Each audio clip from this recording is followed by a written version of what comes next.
Hello everybody, Cosmo here. First thing you might recognize is our EC3 on the desk. I'm going to use it as my main for at least a couple weeks, see what I like about it before I make more content on it. Also, GameSense Radar, just because I want to try out the mousepad again because I like it. But just want to get those out of the way in case anybody comments. For some reason, HK Gaming decided to send me more keycaps because I guess they didn't learn their lesson. They also sent a mousepad. But just to continue my message, I know I said that I wouldn't make more videos about them, but they did send me more keycaps, so I'm just going to talk about them. I'm not going to make any more discussion videos about them because, again, I feel like I've said their point, they've said their point. I've said my point, sorry, they've said their point, and any sort of discussion is just going to be more of that. But I am going to review the products they sent me today. So, first I'm going to review the keycaps. So they sent me their GMK Honey clone and their Symbiosis Light. So this is the GMK Honey clone, of course. And, so, I mean, first off, I'm just going to see if I can break the spacebar again. Because that was the most egregious part of these keycaps. They come with the same shitty little keycap holder that came in the rubber keycaps, but that's fine. So I'll open these up. I will say, I really like how these keycaps are laid out. All right, so okay, all right. These die-sub keycaps are already, I can tell, much better quality than their PBT. Yeah, so these are already much nicer than those PBT ones, because that PBT pudding keycap was like bending in my hands already. Like this is, it's not quite as thick as some other keycaps, but it's certainly thicker than those pudding keycaps, and I mean it's not breaking in my hand. Like this is passable in terms of like actual build quality. So that's the first thing I'm gonna note, is that unlike the previous product that I reviewed, this isn't going to fall apart in your hands. Now, the thing that I want to point out first, here, let me grab a key off my tofu right here, because something that I want to point out is the crispness of the lettering. So if you look, oh god, okay, I really wish that I had a higher resolution webcam, because this is only 720p, so it's not going to show up that well. Yeah, it's really just not going to show up. It looks a little fuzzy around the outside of the characters on this keycap, whereas if you look at something like this, it is very crisp around the lines. And again, the keycaps that I have on my Tofu keyboard are very cheap. They cost me about $40 on KBD Fans. But again, the reason that they're cheap is because they sell less of them. Although I'm not going to go into this too much. I've described it in my other videos. In terms of thickness, the keycaps are actually the same thickness. They're the same thickness as my budget KBD Fans keycaps, but the lettering is just nowhere near as crisp. It's not going to show up that well on camera because, again, 720p webcam. But there's almost some haziness around each character. There's a little bit of fuzz, especially when the letters get tight. Like this O looks pretty good. But then notice how there's like it's nearly gray in between the other characters. Here, let's talk about smoothness and texture next. I'll go ahead and grab this this enter key that says B. Smoothness wise, it's pretty good.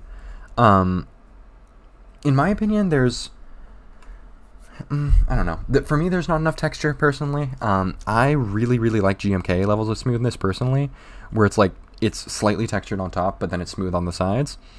Because this, for me, feels nearly slippery on top. However, I can't deny that this is something that's extremely personal to certain people. Sorry, it's extremely subjective. And although I like slightly more textured on top, you might really like smoothness. And this is quite smooth. But that is certainly not a knock on quality. If you look at the bottom... Yeah, okay. HK Gaming, I know you're watching this video. The build quality of your keycaps is just fine. Like, they're plenty thick. I don't have the equipment to, like, temperature test this or to like see if it'll, I know it's PBT, but to see if it'll start to fade or anything over time. However, I will say the printing is not especially crisp, and especially like these little fighter bee keycaps, it's especially apparent for me in person, where it's nearly gray in between these lines. Yeah, it's not extremely crisp lettering, and that's something that is not true with higher quality keycap sets. So I will just go ahead and see.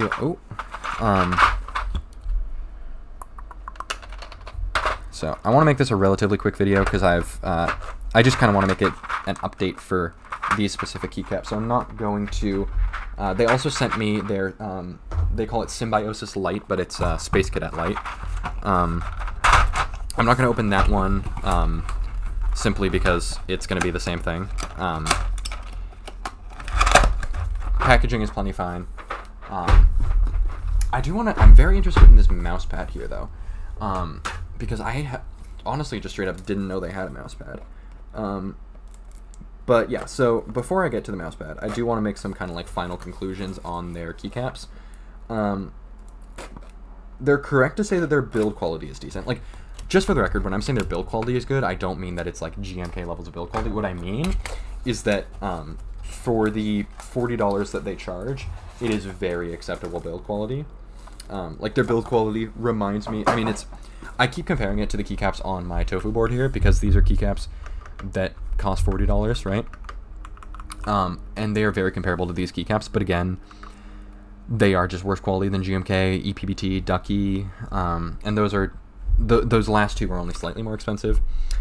If you're interested in Ducky and EPBT keycaps, I have a video up on my channel talking about budget keycap options. But again, the issue was never that their keycaps were super fucking bad and you shouldn't buy them. Like, I use that as a talking point because their keycaps are not special, and there's no reason you should buy their keycaps over another budget brand. The big reason you shouldn't be buying from them, though, is not because they're cheap. I mean, there's so many cheap keycap brands that make cheap keycaps. That's not the issue. The issue has always been that they're stealing designs, and that's still super apparent. I am actually super interested in this mousepad, though, because I don't know how much this costs. I did not see it on their Amazon page. I'm somewhat confused as to why they sent it to me, in all honesty. It's completely... Oh god, it stinks. Oh my god, it smells like potato salad. What the fuck? It's rather huge. Here, do I have... Let's just do G Pro Wireless. Okay. Let's compare that to the GameSense Radar. Okay. I mean, it's certainly not a fast pad, but it's a relatively fast pad, right? Like, it's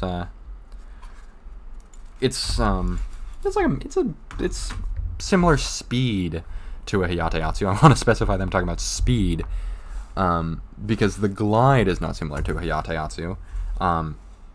It's not especially smooth. I don't know if you can hear that, but it's kind of loud. Yeah, there's definitely a lot of speed to it. However, the glide is interesting. Because sometimes, see, the reason I'm doing this so much is because I'll go left with it, and then I'll go right with it. I'll do like a few that feel great and they're super smooth, and then I'll have one where it's just like super bumpy. I'd compare it to like running your like finger along a smooth wooden desk, how it goes bump, bump, bump, bump. Like, see, like that. Because sometimes it'll just catch a few times. What is that? It's like... Also, this mousepad does feel coated, and if it is coated, I'm just straight up... Yeah, so right here you see HK Gaming Series M. That...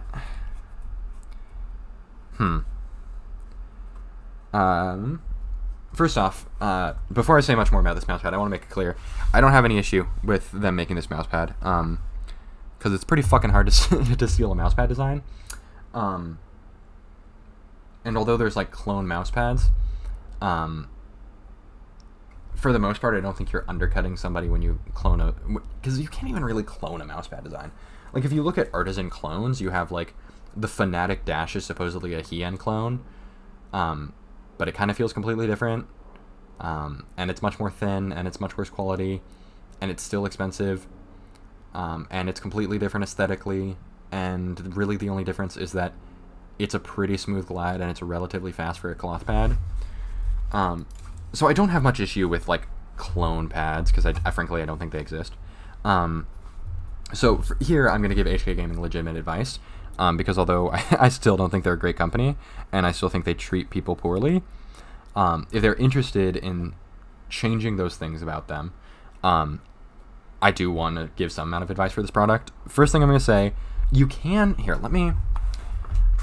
certainly feel the lettering in this top left underneath the mousepad, because it's not, it's sort of embossed, I guess. And like the mousepad feels more firm underneath this lettering, right? So if I'm HK Gaming, I'd like to see, again, you see the GameSense radar on the desk, right? GameSense does this really, really well, where it's like printed into the pad. This, you completely can't feel it, and it doesn't change the texture of the pad at all, and you still get to have that lettering there, right? The pad size, I think, is, here, let's compare it to the GameSense, right?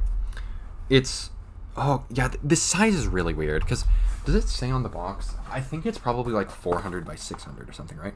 Oh my fucking god. I guessed perfectly. Yeah, 600 by 400 is a super weird size, because for the most part in games, you're not really going to be moving, like, there's a reason most mouse pads are relatively square. So if you're changing this mouse pad, honestly, I think Artisan makes really well-sized pads, and if you want to just copy Artisan sizing, I think that's just fine. But I'd at least do, like, make the difference in X and Y 100 centimeters. Sorry, not 100 centimeters, 100 millimeters maximum, right? So do 500 by 600 or 400 by 500. Because one, that's easier to fit on a desk, and two, it just sort of makes more sense, right? Because for the most part in an FPS game, you're kind of aiming in a sphere. So having don't get me wrong, you're going to be doing more of this than you are this, but you still want it to be relatively similar. Here, I'm going to see if there's any more information on this pad. Cloth material, thickness 3 millimeters. Fast Cloth Pro gaming mouse pad. It's definitely pretty fast. Okay, I don't know if this is a coated mouse pad. If it is, it's not going to show up on camera well. I can almost like see the lettering through. If it is a coated mouse pad, uncode it. Like, coated mouse pads are never good. I will say though, like, if they can sell this mouse pad as an uncoated mouse pad for $30, and they can change the sizing a little bit, like, this is a good option. I'm certainly not going to use it because I have my Artisan hand and I don't really want to change it. But like, this is, yeah. I think if it's the reason you want to make it uncoated, for people who are watching and don't know why coating on a mousepad is so important. If you have an uncoated mousepad, that means the texture of it is going to take so much longer to change. Like, if you have a coated mousepad, if any of you have a Logitech G640 at home and you use that mousepad for a couple months and you realize it's so much slower, that's because the coating wore off, right? Whereas if you have no coating on a mousepad and you use it for a year, it's probably going to feel very similar. But I think if HK Gaming can sell this mousepad, honestly, like, the surface is pretty good. It's really smooth to the touch. Yeah, I mean, obviously I haven't put any gaming hours into it, so I can't say, like, how well I can aim with it. But yeah, it's a surface that someone might like. I personally don't, because it's not my flavor. But if it's yours, and they can make this in an uncoated mousepad with a more competitive sizing, with lettering that doesn't change the texture, it's a good option. So yeah, I think that's kind of all I want to say about HK Gaming in this video. I hope you guys enjoyed. I'll make sure to, if you guys want to join the Discord down below, 100 subscribers special coming up. I'll make sure to talk to you guys later, and I will see you.